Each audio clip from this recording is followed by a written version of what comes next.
evening, everyone. Good evening, guys. Good evening. How are you guys? So first of all, I welcome you all to day 2 of this JavaScript Essentials.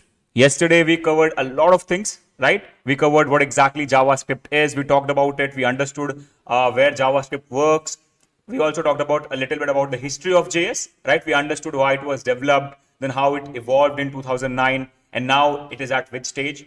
Then we also saw how to create your first JavaScript program, right? By you into the browser on a HTML page. We understood why we need an HTML page to run JavaScript initially, but we can also run our JavaScript without it, right? We know that because nowadays we have Node.js, but we are not going to talk about that a lot in this session because our primary focus is basically to learn a lot of JavaScript here, the basics, the fundamentals, and then we'll progress to DOM manipulation. Right? I'm good, Uttam, I'm good. I hope all of you are really good. We are also providing notes. So whatever I'm teaching in the next 5 days, okay, all that things are mentioned in this notes as it is, and much more than that. It is a really beautiful documentation that we have done for the JavaScript Essentials. So you can always go on, you can, check out everything. How does JavaScript work? How do browsers execute JavaScript? So whatever I'm unable to cover in the 5 days of session, that is also mentioned here. Some extra functionalities, everything. So if you want to learn more, you can also go on this document and, learn everything. So I'll try to cover everything that is mentioned in here in the live session. But if at all I miss something, everything will be mentioned here. Okay. So guys, and we have also prepared some interview questions for you, which are mentioned in this tab. You just click on this and you can see all the interview questions related to all the topics is mentioned here so that you can also prepare for your jobs and all that, right? So guys, the best part is, if you can read this documentation properly, if you just learn from this documentation, you'll be knowing more than enough to also pass some interviews related to JavaScript. Okay. So now guys, let's go ahead and let's start with today's session because we have a lot of things to cover. Yesterday, we just saw, our first how to create a JavaScript program, right? And then we saw how to integrate your JavaScript in HTML. We have talked about that, right? By default, JavaScript's running environment is the browser. That's why we always need a HTML page if we want to write and run JavaScript. But because of Node.js, now we no longer need that. But right now, our main focus is not Node.js. That's why we are going with the previous way, which is working inside the HTML document, because we are learning JavaScript for web development as of now. And that's why we have to go with the HTML page. Okay. And yesterday we also saw, right, how to print stuff, how to create variables, how to change variables, what are types, what are literals. And we also talked about console.log, and we also talked about template literals. Now today, guys, our most of the focus will be on variables. Okay. A little more about variables. Then we'll talk about strings. We'll talk about conversions, operators. And after that, our main focus will be on conditional statements. So that is our primary goal for today's session. I hope that every one of you is excited. So please let me know that in the chat, guys. Are you excited for today's session, everyone? Because we have a lot of things to cover, a lot of programming fundamentals to cover. So I really hope you're excited. Now, guys, before we move on directly to the next topics, I would also like to teach you a few more things. Okay, one extra thing. Okay, before we move ahead with anything else. So guys, see, yesterday we learned that in our HTML, okay, we can write our JavaScript in the same page as HTML page. Okay, just go below, go down. After completing all your HTML tags, you can just go down here, put a script, and you can start writing your JavaScript. Okay, now this way of writing JavaScript inside the HTML page is what we call as internal JavaScript, and it's good, it's nice. But sometimes when you're working on a real web application, your HTML code, see right now here, my HTML code is only of 2 lines, right? But in future, it can be 200 lines, 300 lines. And in the same case, my JavaScript can also be 300-400 lines.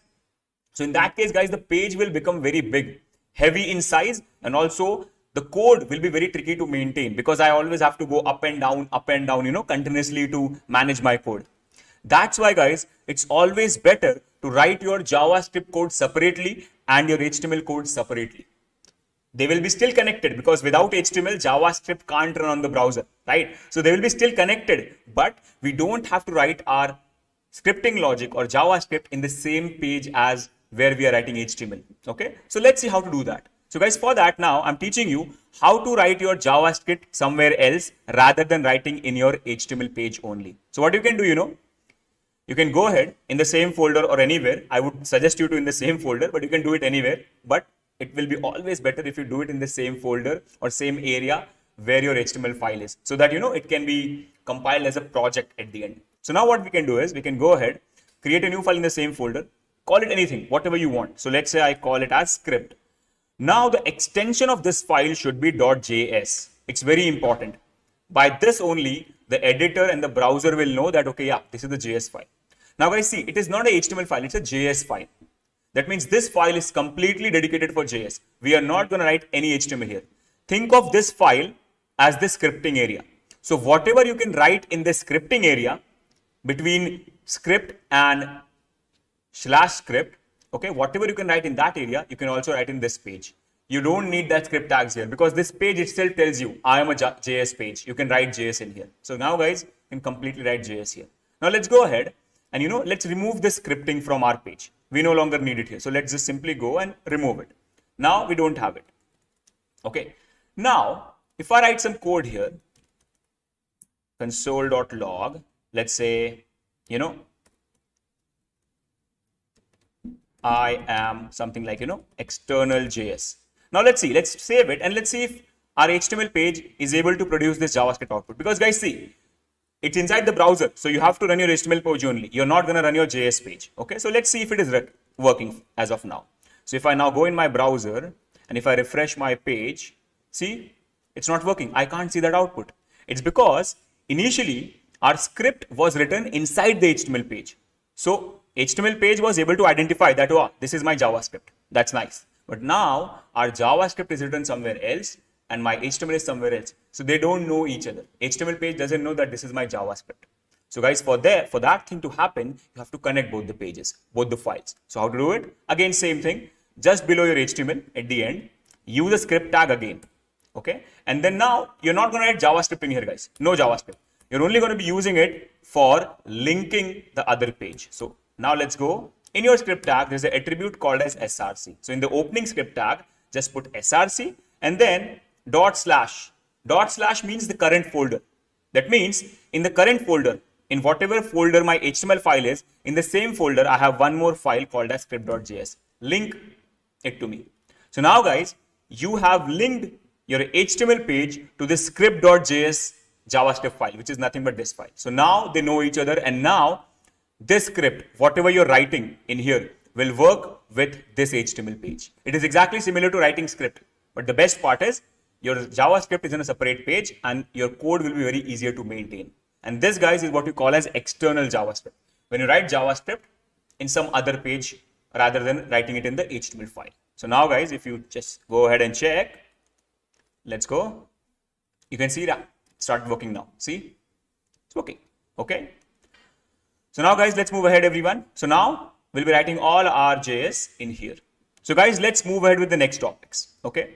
So the next topic that we are starting with right now is going to be the topic of operators. Okay. One of the most important things to learn in JavaScript.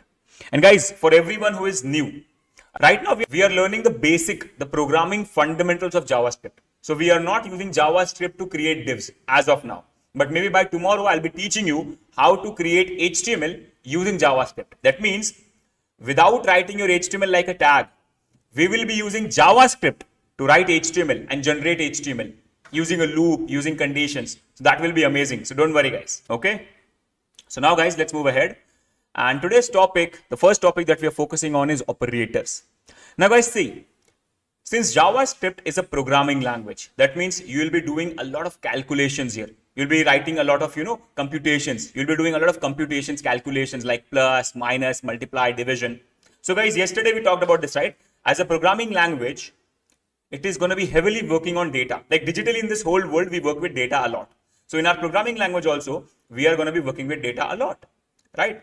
That's why we learned about variables, where we can store data and use data. Yesterday we talked about variables, right? Why do we need variables? So that we can store data and use them, right? That's why we learned variables. Now, what if you want to perform operations on data? Like you want to calculate, you want to compute, you want to do some operations. For that concept, guys, we have something called as operators. And there are a lot of operators in JavaScript. But based on what they do, based on what kind of operation they perform, they are divided into separate categories. Okay. So if I have to mention the categories, the first category that comes here is what you call as binary operators. Okay. You have something called as binary operators. Now inside binary operator category also there are tons of operators. So again, based on what they do, they are again divided into some more categories. But first of all, guys, before we move ahead, I would like to tell you what exactly is the meaning of binary operator. Binary means, see guys, bi means 2. So binary means 2 numbers or 2 something. So binary operators are the operators which always work on 2 operands. So first of all, guys, let me show you how an operation looks like. So if I do 2 plus 2, this can be considered as an operation. If I do 2 minus 2, this can also be considered as an operation. So guys, this is an operation. Okay. And see, so this whole thing is considered as operation. This 2 and 2, the data that you're using, they are considered as operands. Okay. So remember guys, there are 3 main components in any operation. First, the operation itself, whatever you're performing. Second, the operands, okay, on which you're performing the operation. And third, you have operators. Okay guys, so there are 3 things which will be always there in the operation. Operation itself, okay, operands on which you're performing the operation, and operators which are helping you to perform the operation. So guys, in this case, this whole thing is an operation, 2 plus 2, addition. This 2 and this 2, or let's say this is 3. So this 2 and 3, they are the data on which the operation is getting performed. That's why they are considered as operands. And this plus here is considered as operator. So guys, I hope you're understanding this point, everyone. Okay. So this 2 and this 3 are operands. This plus is an operator. And this whole thing is an operation which will give you some kind of result. Like 2 plus 3 will be 5. Right. So I hope you understood, guys. So you have something called as binary operator category. That means the operators which will always work on 2 operands. Always. Like plus, it can be considered as a binary operator because it's having 2 operands. It always works with 2 things. Okay. And then you have one more category which you call as unary operators, which only work with 1 operand. That means there is only one, like 2 or 3, something like that. Only 1 operand. And then you also have ternary operators. So guys, these are the 3 main categories. You have ternary operators which work with 3 operands. Okay, simple name. Binary, by 2, unary, 1, ternary, 3. So guys, they are named depending on how many operands they use. Now, in the binary operator category, there are a lot of operators again, and again they are divided into many more categories. So the first category that we're going to be seeing here is what we call as arithmetic. And again, guys, don't mind my spellings. I'm very bad at remembering spellings. So even if I'm doing a spelling mistake in these names, don't mind that. Okay, so the first category that comes under binary operators is arithmetic operators, which are basically used for basic mathematical calculations. The examples are plus, minus, multiplication, division, and modulus. And if you want to learn more about this, guys, in the notes you can go and find the whole description. Okay, don't worry. If at all you want to, dig deep in this. But again, let's go and let's understand all these one by one quickly. I hope they are quite easy to understand, but again, we'll still cover all of them. Okay, so guys, for basic mathematical calculations, whatever operators you have, they come under the category of arithmetic operators. Okay, now let's go and let's test it. And again, guys, to test it, we need data, and to use data, we can also directly use it, but I would suggest you to store them in variables. So let's go. Let's create a variable called as num1, in which I'll store as 34. And I'll create one more variable called as num2, in which I'll store 56, something like this. Okay, so I have 2 variables now, 2 data, because I'm going to be using arithmetic operators and they come under binary category. That means they need 2 operands. That's why 2 data, 2 operands. Now guys, let's go and let's perform the calculation. Okay, and I'll be directly performing the calculation inside the console.log. Or if you want, you can also perform the operation, and whatever that operation is giving you back, you can store it in a variable. Let me show you both the ways. So first, let's perform the normal plus. So I'll go here and I'll just do num1 plus num2. And now you'll see if I save it and run it, guys, in the browser, you can see we get 90. Is that clear, everyone? I hope you're understanding. Okay, simple plus operation.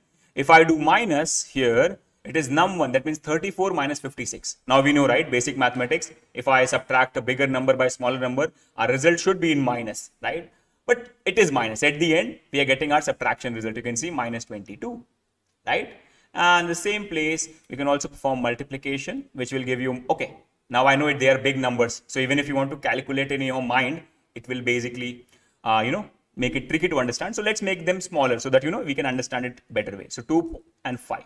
That means 2 multiplied by 5, which will be 10. So 2 multiplied by 5 gives me 10. Okay. But guys, from now on, I would suggest you to always go for let if you want to create a normal variable, and always go for const if you want to create constant variables, which are not going to change. Stop using var. I would suggest you to stop using var from now on. Okay. So guys, yeah, I hope you have understood now, everyone. Okay, let's go. Okay. So guys, what I was trying to say is, I hope you have understood the plus operator. Now, I'll just clear it again, that if I write something like this, num1 plus num2 plus, let's say, some more number, is it still binary? So yes, guys, it is still binary, because this plus is only using 2 operands. See, for this plus, this is the operation. For this plus, this is the operation. So they are still binary. Don't consider this whole thing. Just think of this operator. This operator is using 1, 2 operands. This operator is using 1, 2 operands. Even if you do this, for example, let's say if you do this, num1 plus, I think someone also mentioned it like this, right? Num2 plus 45. So in this case also, guys, num1 plus this whole thing. So this plus is again having 2 operands only. So guys, every time it's always going to be binary. Okay. So guys, I hope everyone is cleared. Are we cleared with the guys, just to confirm so that we can move ahead? Okay. So now guys, let's move ahead, everyone. Let's move ahead, and let me also show you minus. I think you saw minus. So now let me also, it was just to solve your doubt. Now let's simply go ahead and let's perform the basic. Okay, and let me just make the number normal like this, 2 and 4. So now if I just do multiplication, you will see you get the output for multiplication. Okay, so let's go. And you can see now you get 8 because, and let me also zoom it, guys, a little bit so they can see it. Okay, you can see, right? It's 8. Okay. So, and same, guys, you have something called a slash, which is basically used for division. So if I do num1 slash num2, that is 2 divided by 8. Sorry, 8 divided by 2. So if you just go here and check it out, you'll get 0.5. Back, actually, you're doing 2 divided by 8. Sorry, 2 divided by 4. Okay. Now, if you write num2 divided by num1, you'll understand. Now you're doing 4 divided by 2. That will be 2, right? Hopefully. Yes, 2. Is that clear, everyone? Okay, guys, let's move ahead. And finally, guys, see. So this was division. Now you also have this operator called as modulus, which is also division, but this gives you remainder. See, guys, this slash and modulo both are used for division, but slash gives you the quotient and modulus gives you the remainder. So in this case now, guys, if you go ahead and check it out, see, you're getting 0 because remainder of 4 divided by 2 will be 0. Try one thing, give it 5 here. Now 2 2s are 4. So now at the end, remainder will be 1. And let's check it. And here we go, 1. So guys, I hope you've understood that slash and modulo are both for division, but one gives you quotient and another one gives you remainder. Okay. So now, guys, let's move ahead. So I hope the arithmetic operators are clear to you guys, everyone. Hopefully. Can you please confirm, guys? Now then, we can move on to the next category of the operators, which is going to be something called as relational. One of the most important operators, guys. Relational operators. Okay. So now, guys, what exactly is relational operators? So relational operators in programming or in JavaScript are basically used to compare data.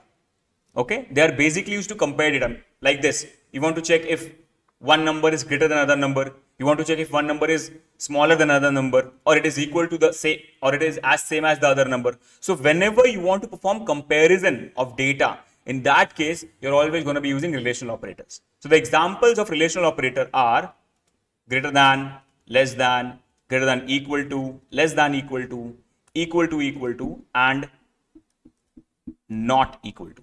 These are the examples of relational operators. And guys, they also come under binary category. Why? Because they also work with 2 operands. Let me show you. And guys, one more thing. Remember that the output of relational operators will be always Boolean. That means it will be either true if the comparison is correct or false if the comparison is incorrect. That means the output of relational operators will be always either true or false. And true or false, guys, that data or that type is considered as Boolean. In programming, they are called as Booleans, true and false. Okay, they are not numbers, they are not strings.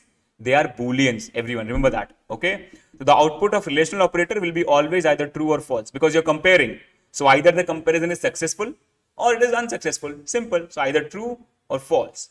Okay, let's check it. So if I go ahead now, console.log, and if I just go ahead and do num1 greater than num2. See again, we have two operands. Now guys, in this case, check. Num1 is 2 and num2 is 5. So I'm check if 2 greater than 5. So this whole operation will give me back what?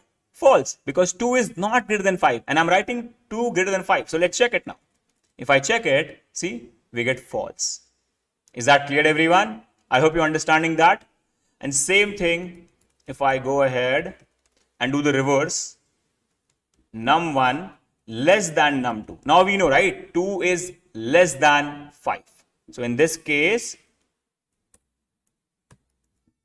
we should get true. Is that clear, everyone? I hope you're understanding that. And just like that, we also have, if I just go ahead, you have something called as, let's say we put greater than or equal to. Now this means the comparison is either num1 should be greater than num2 or it should be equal to num2. Both of them are fine. So for example, if I make both of them 2, so now if I check, see, it gives you true. Why true? Because num1 greater than num2. That's not true, but you also have equal to. So just check if num1 is greater than or equal to. Anything is fine. So it is not greater than, but it is equal to. That's why this operation gives you true. Is that clear, everyone? So that's what this less than, greater than are. They are very simple to understand. Now, if you only want to check that if both of the numbers are equal or not, then you have this operation, equal to equal to. So if you just go ahead and put equal to, in this case, you'll get true. Because yes, num1 and num2 both are equal. But if I just make, num2 as 3, you'll see that, guys, now it's false. Okay, so don't forget that. Okay, and just like that, you have not equal to. That means just check if num1 is not equal to num2. And yes, in this case, it's correct. 2 is not equal to 3. That's correct. So if I check it now, you will see we get true. Is that clear, everyone? I hope you're understanding. Guys, I really hope you're understanding this. Now see, guys, everyone. Now in JavaScript, if I perform normal equality operation, let's say equal to num2. And let's say, instead of putting num2 as number 3, let's put it as string 3. Something like this. Now see, guys, we have written it like a number, but we know that it's a string. Now in other programming languages, this comparison is not possible. Comparing a number with a string. You can see, right? Num1 is a number and num2 is a string. So in other languages, the comparison of this is not possible. But in JavaScript, you'll see what will happen now. Let's make it 2 here to, get the proper output. Let's make it 2.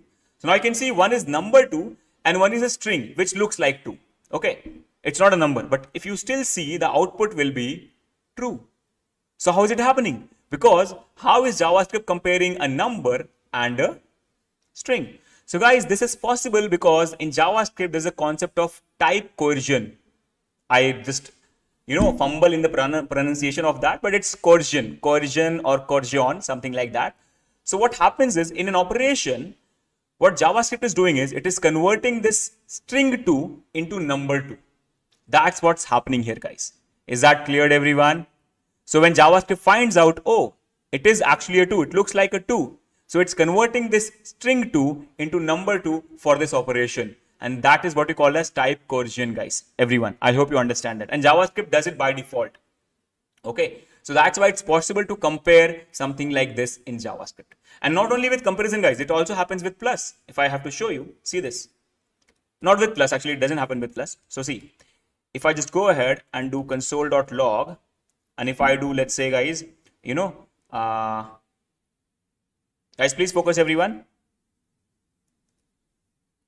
Please focus, guys.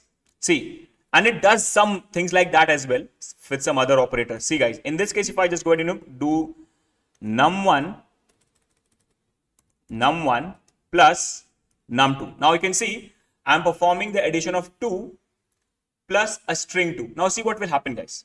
See what will happen. If I do this, see, it gives me 22. It's not actually 22. It's 2 and 2. It's 2 and then 2. But according to addition, it should have been 4, but it's not happening. So now, guys, what's happening, when JavaScript sees that you're trying to add a string and a number, it converts the number to the string internally. That's again coercion. So depending on the operation, it is doing that. In this, it is converting a string into number. Right? In the equality operation, it is converting string into number. But in addition, it is converting the number into string. That's what happens, guys. But it doesn't do it with minus. If I do it minus, see what will happen now. If I go ahead and do minus, for example, num1 minus num2. Now see what will happen. See, we get 0. Now it's properly performing mathematical operation. So guys, for minus, it is converting the string into number. That means for everything else, for minus, multiplication, divide and modulus, it will always convert string into number. Okay, but for addition, it will convert the number into string. Okay, and same here. In this case also, it's converting string into number for comparison. So this is what we call as type coercion, guys. Remember that. And guys, why for addition it's not doing that? Because in the addition case, guys, you know what happens? JavaScript also uses plus for concatenation. So it never wants to, hamper that. That's why for plus, it doesn't do the, it does the coercion in the opposite way. It's convert the number into string. Is that clear, everyone? Hopefully, you have understood the idea. Okay. So for all these operations, minus, multiplication, divide and modulus, and for all the relational operations, strings are converted to numbers. But for plus, it doesn't happen. In that case, number is converted to string because plus is also used for concatenation. Just remember that. That's all. Nothing else. Okay. If you write a letter, it will still be converted. See, now for example, okay, let me show you. Instead of 2, if I have 34, or let's not 34, let's say THER, something like that, there. Now if I do it, you'll see that yes, your 2 is converted to a string and you will see something like 2 there. See that? But now if you do minus, let's try minus here. Okay, let's try minus. And let's see what happens. You'll see nan, because I'm unable to minus. I'm trying to subtract them, but num1 minus num2 gives me nothing. It is giving me something else which is not a number. So guys, nan means not a number. So whenever JavaScript figures out that what you're trying to do, so it's understanding that num1 minus num2 is not possible because num2 is not a number. It tried to convert there into number. It tried the type coercion, but it was unable to convert there to a number. And it gives you something like nan. What you're trying to subtract is not a number. So if it figures out that inside the string you have 2 or 3, if it is able to coercion, then it's fine. But if it is unable to do that, it will give you this nan, not a number. Is that clear, guys? Everyone, I hope you understand the concept. Guys, again, you don't have to focus too much on this. If you just specify your data properly, you don't have to worry about this. But I just wanted you guys to know. I just wanted you guys to know this. Okay, what is exactly type coercion? Because it is one of the important interview questions. I have seen a lot of people, whenever someone asks them what is type coercion, they're always confused because they have never heard of it. They have heard of type conversion, but not type coercion. Okay, so guys, this is what JavaScript does implicitly, internally. Depending on certain operations, it converts number to strings and strings to number. Okay, let's move ahead, everyone. Let's move ahead. Guys, all cleared, everyone? Please, can I get some yes or something in the chat? If at all it is cleared. Okay, now then guys, let's move ahead with the other operators. So guys, I hope relational operators are cleared. Now, guys, see, because in JavaScript, this is an issue. Okay, now guys, please focus, everyone. Because in JavaScript, there is an issue that when you perform the equality operation, it is easily, or when you perform relational operations, it is easily converting this number, sorry, this string to a number. And if at all you don't want this, because here there is no type safety, right? So if you want type safety, that no, only if it is a number, then compare. Here type coercion is happening, string is getting converted to number, but no, you want to force JavaScript that only if it is number, then only you should compare. So guys, instead of using double equal to, you can use something called as triple equal to. So now if I use double equal to, you will see what happens. It gives me true because the string is getting converted to number. But if I put triple equal to, now it will check that no. If it was a string, don't even compare that. And now I'll get false. That means now only if both are numbers or both are strings, then only compare. That means now it's following the rules of real programming languages. That no, only if both are numbers, then it should be allowed. So now guys, if I check it now, you'll see. So here we go, true now. So that's why guys, in JavaScript, you have triple equal to and not double equal to, so that you don't have to worry about types, so that you're forcing that there should be a proper type. Don't perform type coercion internally. I want the writer or the coder to mention proper types. Otherwise, don't perform the operation. So guys, that's why you have triple equal to and not double equal to. Because for normal double equal to, a string and a number can also be compared because of type coercion. But if you use triple equal to, only if the data type of both the variables are same, then the comparison is possible. Otherwise, not possible. Even if it is type coercion, no, not allowed. Only if both are numbers, then possible. Okay. So guys, I hope it's cleared. So double equal to is also for comparison. Triple equal to is also for comparison. But in double equal to, type coercion happens. That's why a number and a string can be compared. In triple equal to, that doesn't happen. That's why a number and string cannot be compared. Only if both are numbers or only if both are strings, then it's possible. And guys, single equal to is used for assignment. Right? You're using it to assign values, assigning 2 to num1, assigning 2 to num2. So single equal to is an assignment operator, guys. It's one more category. It's one more category of binary operators, which you call as assignment operators. Guys, assignment operators. These operators are basically used for assigning values to variables. Okay. And equal to is one example of that. You're using it to assign values to variables. You can see here, right? And why it's binary operator? Because this is the first operand and this is the second operand. Okay. Guys, yeah, this is called as an identity operator, not identical, identity. This is called as an identity operator, guys. This triple equal to and not double equal to. They are called as identity operators. Okay. Now, guys, one last category of binary operators before we move ahead with something else. Okay. That will be what you call as. And guys, if you want to dig deep about these operators, we have all mentioned this with a description in the notes. So you can go ahead there and check it out completely. Okay. So guys, let's go. The next category that we are focusing on is the category of logical operators, everyone. So let's go. So now guys, the examples of logical operators are and. I'm writing it twice, but it is called as and, guys. So even though we are mentioning and, it's called as and. Okay. And then you have this, which you call as or the pipeline operator. But this represents or. And then you have exclamation, which tells it is not. Exclamation means not. So guys, these three are the operators which come under the category of logical operators. Okay, everyone. I hope you're understanding that. Now, let me give an example. Now, I hope that everyone here or all of us have learned something called as logic or truth table in maths, right? You might have heard, right, guys? True and true is true. True or false is true. True and false is false. That means for and, both should be true. Then only it goes true. For or, even if one is true, everything is true. Right? So you know, right, guys, this truth table logic that we have learned in maths. Okay. So this is the exact same thing. Okay, this is the exact same thing. Now let me show you.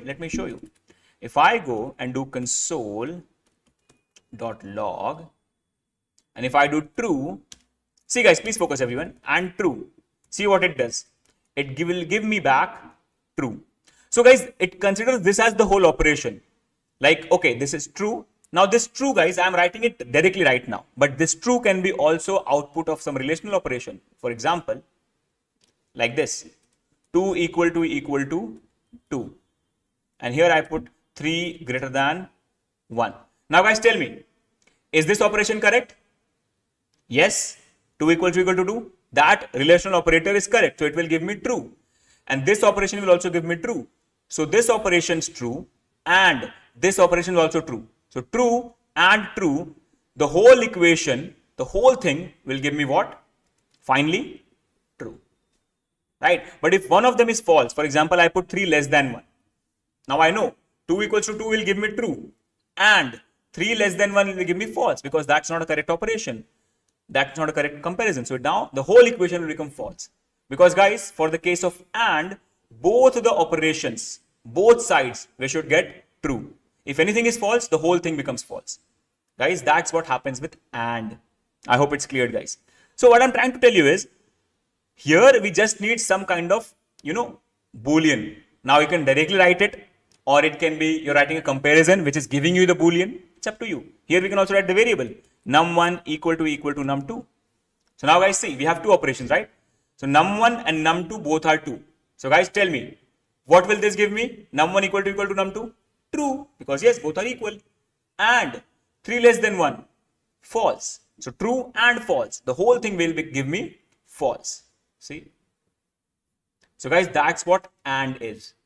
Okay. It is basically used. Now, technically, where is it used? It is mainly used when you have multiple comparisons and you want to evaluate them as one. So you have one comparison, you have second comparison. A equals B and B equals C. And you want to evaluate both the comparison that both should give true.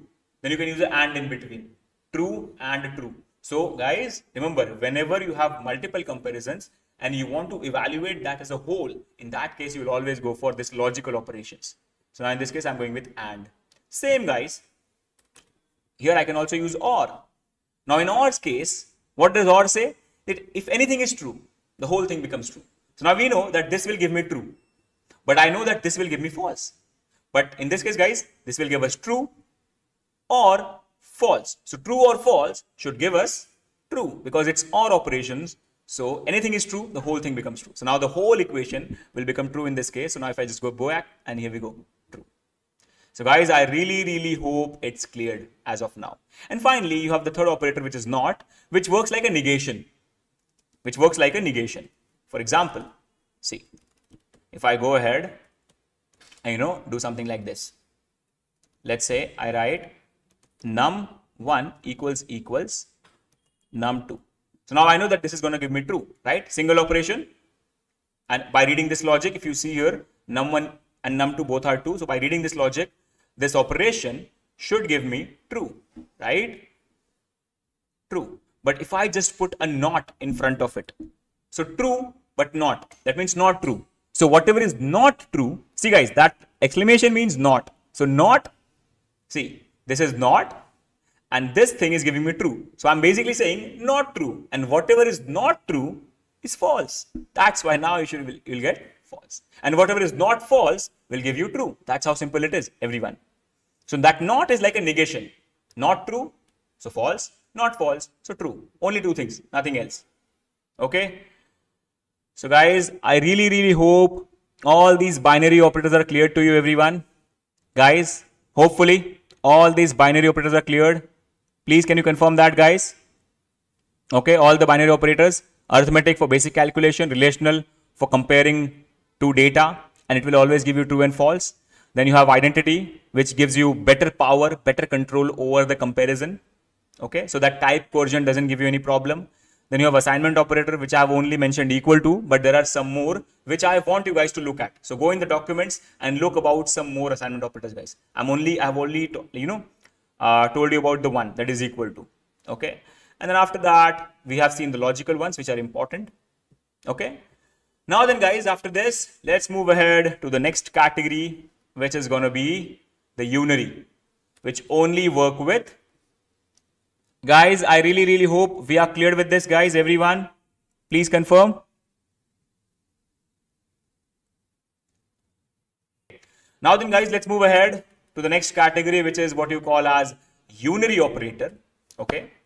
Now there are only two operators here which are available, which you call as plus plus and minus minus. So guys, these are the two main operators available here, plus plus and minus minus. So now let's go and let's talk about them quickly. They're very easy, guys. So guys, this plus plus is called as increment operator, and this minus minus is called as decrement operator. Okay guys, these are the two names, increment and decrement. Increment means increase, decrement means decrease. Okay, that's how simple it is, guys. Increment means increase. So what they do is, let me show you. So if I have a variable like, let's say, let n equals 34. Okay, I have a variable n which is equal to 34. So now I have a variable n equals 34.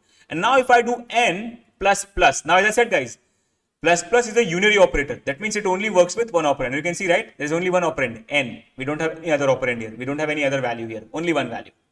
Now what this n plus plus will do? Let's see that.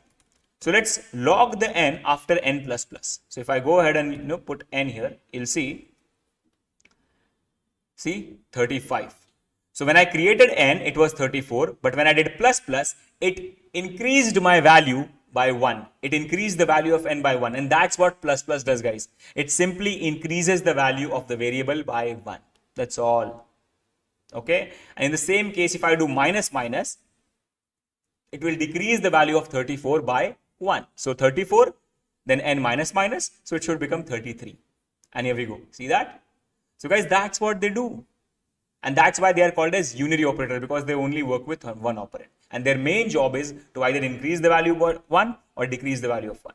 Guys, are you enjoying the session? If you are, don't forget to like the video, guys, because that is what, motivates me and our team to come up with this video. So you got the idea of plus plus minus minus. And again, guys, if you want to know a little more about them, again, the documentation link is pinned in the chat. Just go in your chat. A documentation link is pinned. Just open that link, and there it is mentioned all the topics. Just go on the documentation, go on the operator section, unary operator, you will see these operators. We have mentioned all the new examples. Everything is mentioned there. Okay, so please guys, don't forget that. Okay, cool. Now then, let's move ahead. Okay, everyone. Okay, now guys, see, everyone, please focus. Okay, now here I did n plus plus, and that is what you will normally do. But sometimes you can also do plus plus n. But if I just show you the output, you will see that the output is same. It's still incrementing. So what's the difference? So guys, now I want to show you that as well. So let's do one thing, guys. Let me create a variable called as a, and let me do n plus plus in that. Now please focus, everyone. When you put plus plus after the variable, that is what we call as post increment. Now see what you're doing. You're assigning value of n, which is 34, to a, but you're also performing plus plus.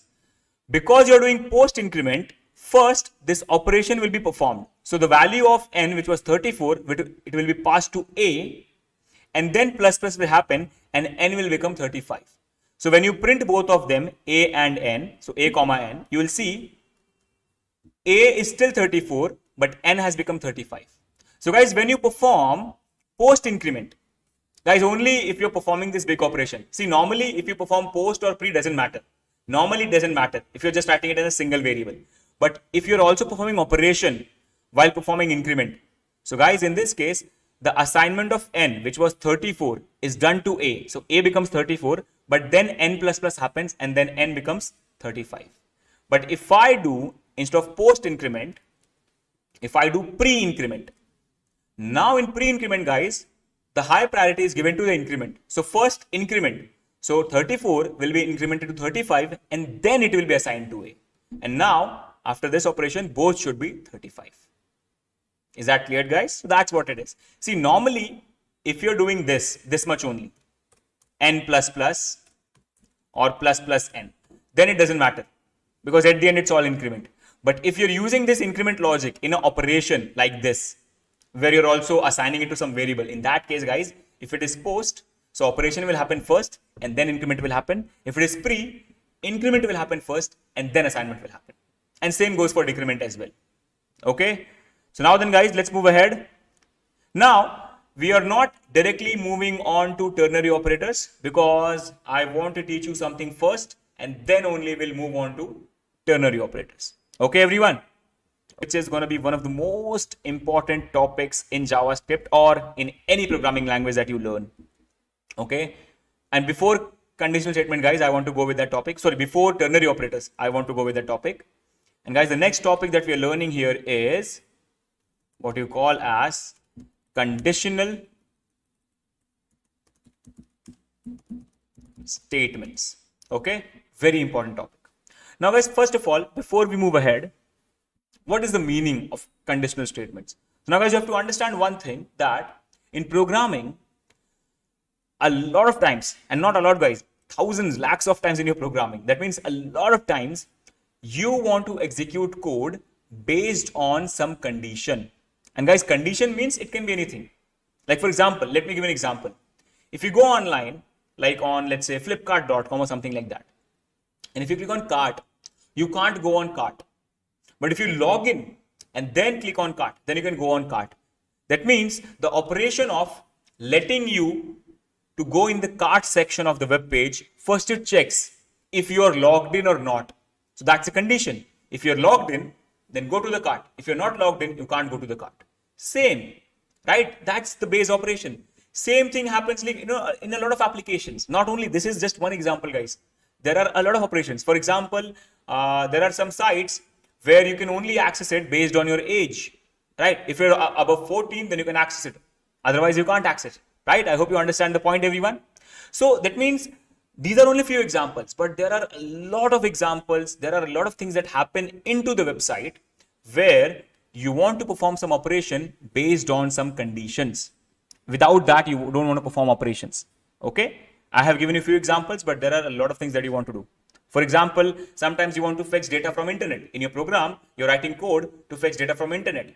But that should be only possible if first you're getting connected to that server, or first you're getting connected to that particular service. So first check if you're getting connected. Only if you're getting connected, then perform the code of fetching data. Otherwise, it's a waste. So guys, again, you want to perform that code only if you're getting connected. So guys, that's the example, everyone. Okay. So now then let's move ahead, everyone, and let's see how to do that. Okay. So guys, just like in English, whenever we want to mention a condition, okay, if this happens, then this should happen. If that happens, if this is true. So that means whenever we want to mention conditions in the English language, we always use the keyword if. Same in programming, guys. Same in programming. If you want to write conditional statements or conditional based logic, you have to use a keyword called as if. Okay, everyone. So now let's move ahead. Okay. So guys, how to write it? Let me give you a basic example. So right now, see, let's say this is some code. Let's say this is some very important NASA code, something like fetch satellite data, something like that. Now I know it's not a very important code. It's simply a print statement, but let's say this is some very important code, and in future, this may be some 1,000 lines of code. Let's say, okay. Right now, if you just go ahead, you'll see it's already working. It is already working, right? This code is directly working, but I don't want this. I want that. Let's have a variable like let's say connection equals 3. Now what I want, that only if this connection variable is 5, only if connections variable's value is 5, then you should perform this code. Otherwise, don't perform this code. So how are we going to do that? Very simple, guys. You'll use the if keyword. If, then in the brackets, in the rounded brackets, or they are also called as parentheses. Rounded brackets, guys, they are also called as parentheses. Inside that, you can put your comparison. And guys, we have already learned, right, how to create comparisons. We can use the relational operators to put comparison, right, to create comparison of data. And we want to do that only if connection's value is 5. So I'll go and I'll write if connection, and guys, how do you check if it is equal to 5? We have learned, right, equal to 5, or to, in a better sense, it should be triple equal to, so that, you know, that number issue also doesn't happen. So now if, now guys, we know, right, this is a comparison, and comparison with relational operators, when you use relational operators and perform comparison, we know that it's only going to give you two outputs, either true or false, nothing else. So now you're saying if this comparison gives true, then you'll create a block, an area of code, and you'll put this code in there. And now see, guys, now this block of code, and now here, guys, you can also write thousands of lines of code. Now this block of code will only work if this comparison will give you true. And guys, this whole thing is considered as condition. Why condition? Because now this code is dependent on this. That's why it's called as a condition. But you know that this is nothing but comparison of data. So guys, nothing.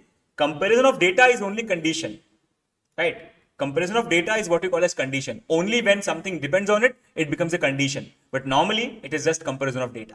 So now you'll see, guys, that code will not work normally. See, now there's no output because my connection value is 3 and I'm checking if connection is equal to 5. No, 3 is not equal to 5. And that's why this code is not executing. But if I make it 5,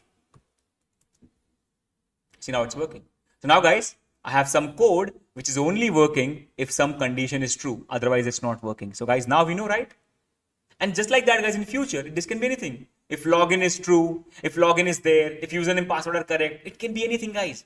It can be literally anything. Okay? I hope you're understanding that, everyone.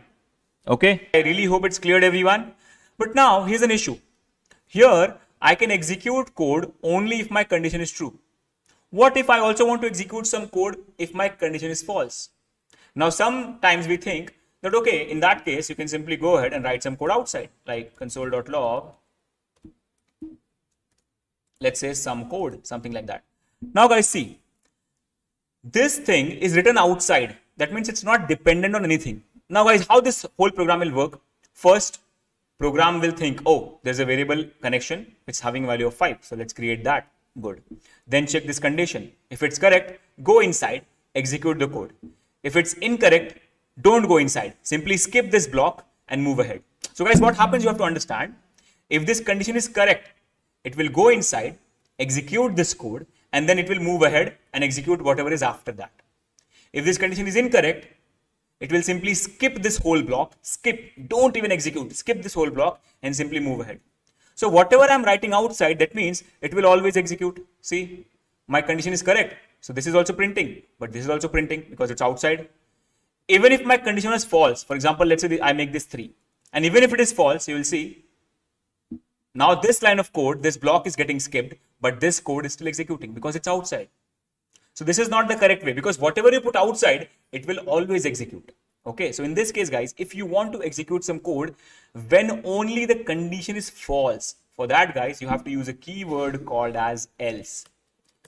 And whatever code you write in the else block will only work if the condition is false. So for example, let's say I write console.log,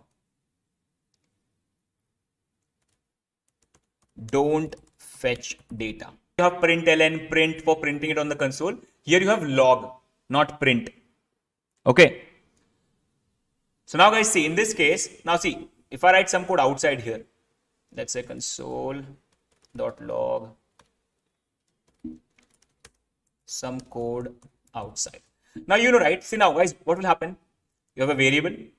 If this condition is correct, go inside, execute this block, and it will skip the else. So guys, else will be skipped if the condition is correct.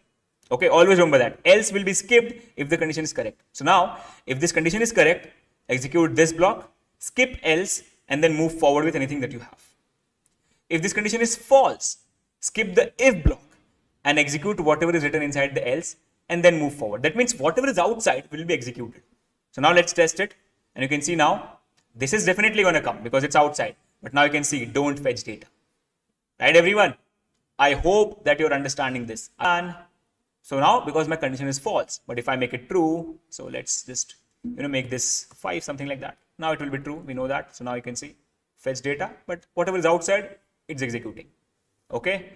So guys, I really hope that you are clear with this basic if and else statement, everyone. Because now we are going to talk about multiple conditions. Here we have only one condition. If it is true, do this. If it is false, do this. What if we have multiple conditions? So guys, please tell me. I hope you're understanding, everyone. Just give me some yes in the chat, everyone. Let's move ahead and let's talk about a statement where we might have multiple conditions. For example, let's put this example, comment this example, and let's take an example where we might have multiple conditions. What if we have multiple conditions and we want to work with them? For example, let's say we have something like a percentage. Let's say there's some college, we calculate marks and we got a percentage of 67, something like this. Now, based on the percentage, I want to print grade for a student. Okay, simple example. So I want this. If the percentage is greater than 70, I want to give O grade. If the percentage is greater than 60, I want to give A grade. If it is greater than 50, I want to put, let's say, B grade, something like that. If it is greater than 40, C grade. And if it is less than 40, then fail. So let's say I want to do something like this. So in that case, guys, you have multiple conditions. And the best part here is you have multiple conditions, but only one of them will be correct, not all of them. That means there is no need to check all of them. If one of them is correct, I don't even want to execute any other things. So for that, guys, you can write it like this. If percentage is greater than 70, or let's say greater than equal to 70. So I want to log or print, according to my idea, O grade. Right, everyone? Now, I want to write one more condition. Now, guys, in one more condition, see, please focus. If I write if, now I want you guys to know the drawbacks of this as well. If I write one more if, now guys, see, always remember, if you write two ifs, they are considered as two different statements, and program will also execute this and it will also execute this. Even if it is not correct, it will still be executed. It will still check the condition at least. It will still check the condition, and that will take some CPU cycle. It will take a little more time to check, right? That's why, guys, if we know that we have multiple conditions and only one is going to be true, then we always use else if, because when you use else if, it is considered as a single block. All of them are considered as a single statement. This whole thing is a single statement, guys. If I use one more if, like separate if, then this is a different statement and this is a different statement. It will still work, but it will take time because it's also executing both of them. But that's why, guys, if you know that you have multiple conditions and they belong to a single statement and only one of them is going to be correct, always go for else if. And now here I can just go and put percentage greater than 60 or greater than equal to 60. So it should be console.log A grade, something like that. And same, one more condition. So else if percentage greater than equal to 50. And now, guys, let's only go till 50. Okay, hopefully. Let's not go till that much, all that stuff. So console.log, let's give it B grade here. Okay, so B grade. And then finally, you can also have an else. If all the conditions go false, then you can have an else in which you can put console.log fail. And see, now you have a very simple application. And guys, the best part is JavaScript considers, or the programming language considers, all these as a single statement. Now here what will happen? See, this will happen here. See, guys, please focus, everyone. This will happen here. If this condition is correct, this block will be executed and all the other things will not be even executed. They will not be even touched. So we won't be, just using extra memory because we know only one condition is going to be correct. If this is not correct, then it will move to the next condition. It will skip this block. If this is not correct, it will skip this block and then it will move to the next condition. Now, if this is correct, it will execute this block of code and it will skip the other things. That means it will only execute the extra part, the other part, if the condition is incorrect. If it is correct, that block will be executed and all the other things will be skipped. So guys, that's the reason we are using this if else if statement. This logic is what you call as multiple if statement. So some people call it as multiple if, some people call it as if else if, some people call it as if else if ladder. Doesn't matter whatever you call it. I normally call it as multiple if because that's how I have learned it. Okay. No, semicolon is not mandatory in JS. Anjali, no, semicolon is not compulsory. Here you can also work without semicolon. But as a good programmer, I always try to put semicolon here because when I work with other languages, I don't want to hamper my habit of putting semicolons. That's why I always use semicolons. Now, guys, in this case, if I test this code, you will see A grade. Nice, right? Because our percentage is 67. And if I go and, write, let's say, here, if I go and put 77, we know what's going to happen, right, everyone? We know that now I'll get O grade because my percentage is greater than 70. But guys, this whole program is not correct yet. This is not good. It looks good. It will work completely fine, but it's logically incorrect. Because see, guys, if I have mentioned all my conditions correctly, this should also work. If I do this, see, if I put 60 condition on top and 70 condition on bottom. Okay, see now, guys, please focus, everyone. If I put 60 condition on top and 70 condition on bottom, now see what will happen. Now I'll get A grade. Even if I got 77% and I know according to the logic I should get O grade because if percentage is greater than 70, I should get O grade. But I'm still getting A grade because of the sequence. Because guys, the execution starts from here. So first it checks. Check if 77 is greater than equal to 60? Yes, it is. So print A grade and skip everything else. And guys, that's a problem. Even though my conditions are correct, technically the program is correct, but logically it's incorrect. Getting my point, everyone? That means I have to write it in proper sequence. If I don't write it in sequence, then the program is incorrect. But that should not happen. If I'm mentioning proper conditions, the sequence should not bother me. And guys, that's the problem here. This program is not perfect. So to make it perfect, what I can do is, now I can use the logical operators. So I can write, no, if it is greater than 60, A grade, but at the same time, and. So guys, remember guys, when you want to put multiple conditions and evaluate that as 1, then you should use and or. In this case, I'm using and because I want both to be true. So and at the same time, percentage should be less than 70. That means if it is greater than 60 and at the same time, if it is less than 70, then only A grade. And same here, if it is greater than equal to 70 and percentage at the same time is less than equal to 100, then O grade. At the same time, if it is greater than equal to 50 and percentage is less than 60, then B grade. Now, even if whatever sequence I have, it doesn't matter. Now you'll see I get O grade, even though it's my second condition. So now guys, what's happening here? Okay, you have 77, good. Now check, is 77 greater than equal to 60? Yes. So this gives me true. And is 77 less than 70? No, this gives me false. So true and false. So if true and false, the whole thing becomes false. And that's why this block is skipped. So for if, this whole thing is giving false. And that's why it moves ahead. And now here checks. Check if 77 is greater than equal to 70? Yes. And is 77 less than 100? Yes. So now this whole things are true. So both of them are true. So the whole thing becomes true. And you get O grade. Is that clear, everyone? Guys? Okay, everyone, I hope you got the idea here. Guys, I really hope you got the whole idea here. Okay? Okay, cool.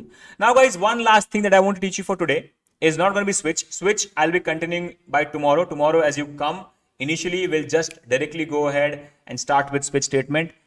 So, guys, let's go, everyone. Let's go. So now let's have a variable like this. Let n equals, but now it is inside a string. So now if you see, this n is a string. Now what if you want to convert it to a number? Because you know, right, when you perform addition, like if I just go ahead and do console.log 2 plus n, you know what you're going to get, right? You're going to get 223. Correct, everyone? Because 2 plus string 23 gives you 223. But I want to perform addition. And for that, guys, we need to convert this n, that is a string, to a number. So for that, guys, you can do typecasting. And to do that, just go into that n and just use a number function. Use a number function and put this n inside that. That's all, guys. So now this n will be converted to a number by using this number function or number constructor. So now 2 plus whatever is this number n is giving you. So guys, this number function is what converts a string looking number to an actual number. And now if you just see, you have proper addition of 25. So 2 plus 23 is 25. Is that clear, everyone? I hope you're understanding that. And same if you want to do the opposite. For example, let's say if a variable a and that is a number, let's say 34. Okay, and if I print it, you will see console.log a, and if you see now, guys, see a is a number, it's 34. That's why I can see it's getting printed in blue. But now if I go ahead and use a function called as toString, so number, whatever number you have, dot toString will easily convert it to a string. Now I can see, okay, and now it will give us some output. So I think we can also go for string, or we can also go for, okay, let's see if it is not converting it in that way. ToString, yes. And now I'll see it's looking in black. I forgot that brackets, guys. I forgot those brackets. Okay, now I can see it's coming like this. So now even if I do this, right, 2 plus, so now I'll see you're not going to get 2 plus 34, which will be 36. You will get something like this, 234, because now it's concatenating, because you have converted a, which was a number initially, to a string. So guys, whenever you want to convert a string to a number, you can always go for the number function number, and then inside the bracket pass the number that you want, pass the string that you want to convert to number. And the opposite is just use the number dot to string. Is that clear, guys? Everyone, I hope it's cleared. We have covered about all the operators, and we have also covered, and I know for some people who already know JavaScript, for you it might be a little slow, but guys, trust me, there are a lot of people who are completely new here, who are beginning their journey here with JavaScript. So what we want as Let's Upgrade is so that everyone understands everything that I'm teaching. So guys, we have to go with that concept. So everyone has to understand all the operators and everything. Okay. So guys, I hope it's cleared. I hope you guys enjoyed this session, and please also don't forget to like the video. That motivates me and us as a whole team. And please don't forget to subscribe if you're new. Okay. So yep, guys, that's all for today. Thank you so much for tuning in. I really hope that you'll be there tomorrow, because guys, tomorrow, again, very important day. We'll be starting with switch case, completing the whole conditional statement, and then we'll move on to loops, one of the very important things, and then we'll move on to array, and then finally, we will be moving on to objects. So these are the 4 topics for tomorrow, guys. Now see, I'm mentioning it here only. 4 main topics for tomorrow. We have to go till objects and also functions. So yeah, 5 topics. Switch case first, very easy, then loops, then you will go for arrays, then objects, and then functions. These are the 5 main topics for tomorrow that we are going to be covering. So please don't forget to be there, guys. 5 main topics. And okay. So yeah, guys, that's it, everyone. Thank you so much. I hope you enjoyed. Bye-bye. I'm very excited for tomorrow's session. See you there. Bye-bye, everyone. Good night. Good night, guys.